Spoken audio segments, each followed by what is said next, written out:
The idea that human beings are endowed with inner cores of divinity has been widespread. This was spread by mystics and occultists, whose teachings from their ascended masters indicate that there is divinity in man.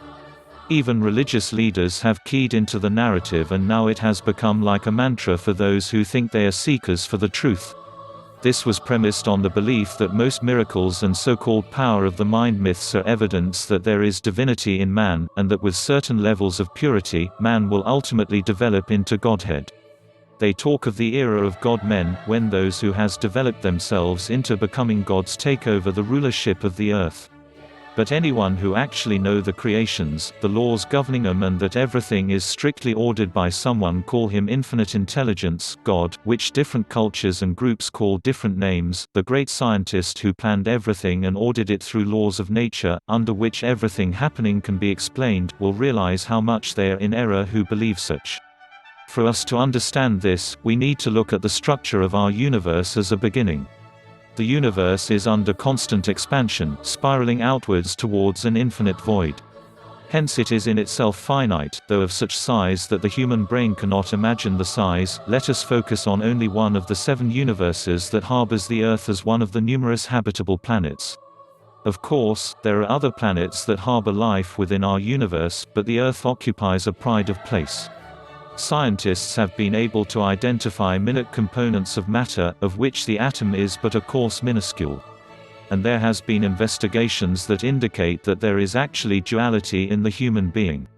One needs to study the various accounts of near-death experiences, like Raymond Moody's Life After Life, to realize that the human body is but a cloak worn by the actual owner. And the owner generally cannot be seen with the physical eyes.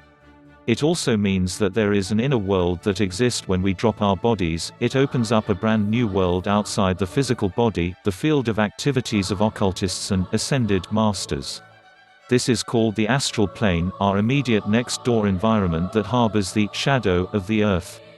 Everything found on Earth is replicated there, which is why it is called the shadow. But it is actually the prototype of everything on the physical world. Just as we have that as the astral plane, we also have within there a finer aspect of the astral, which can be called finer astral. Still after this is another plane as a transition between the higher world of ether and the astral world. If we call the physical world gross matter, the 2 astral planes can be called medium and fine gross matter. And this transition plane can be called gross fine matter.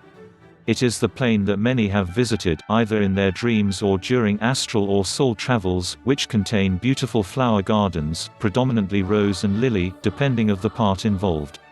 For every plane has many subdivisions. God is not found here, since he is far removed from this zone. But many entities and fantastic forms created by our thoughts dominate these places. Then follows the 3 planes of ether. I am taking us on a journey to where the creator of the universe may be said to be located. After the planes of ether comes the planes of animism, where the souls of animals and animistic beings, gnomes, elves, salamanders, mermaids originate, at the summit of which the gods of the ancients live at the vast summit, called Olympus. There are 7 planes of these. It should be noted that the so-called ascended masters never go beyond the gross fine matter in their activities, whereas as a simple villager that lives his normal life without such complications may find himself there after passing on.